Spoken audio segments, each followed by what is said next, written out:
తులారాశిలో అమ్మాయి జన్మించినా అబ్బాయి జన్మించినా సరే మీరు వృశ్చిక రాశి వారిని వివాహం చేసుకోబోయే ముందు 1-2 సార్లు ఆలోచన చెయ్యాలి.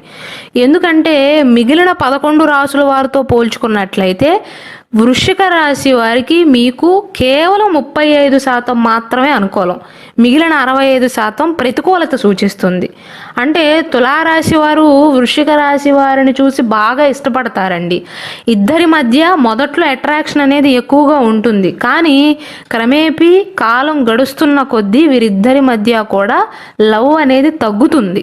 కాబట్టి తులారాశి వారికి వృశ్చిక రాశి వారు వరస్ట్ మ్యాచ్గా చెప్పవచ్చు.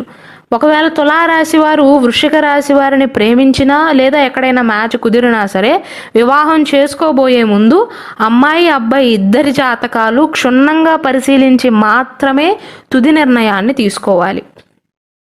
ఈ తులారాశి వారికి 12 రాశుల్లో బెస్ట్ మ్యాచెస్ ఏవంటే కుంభరాశి, మేషరాశి, మిథున రాశి, సింహరాశి, తులారాశి, ధనస్సు రాశి, మీనరాశి అండి. మీకు వారికి 100కి 70% కంటే ఎక్కువ అనుకూలత సూచిస్తుంది.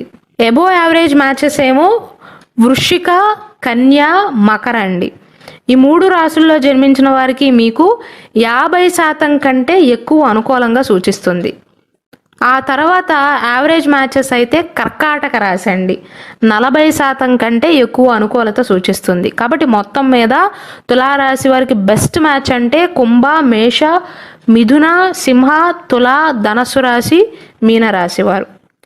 ఈ తులారాశిలో జన్మించిన వారికి 12 రాశుల్లో జన్మించిన వారికి ఏ విషయాలు అనుకూలంగా ఉంటాయి, ఏ విషయాలు ప్రతికూలంగా ఉంటాయి అని క్లియర్గా వివరిస్తూ నేను స్పెషల్ వీడియో చేశానండి.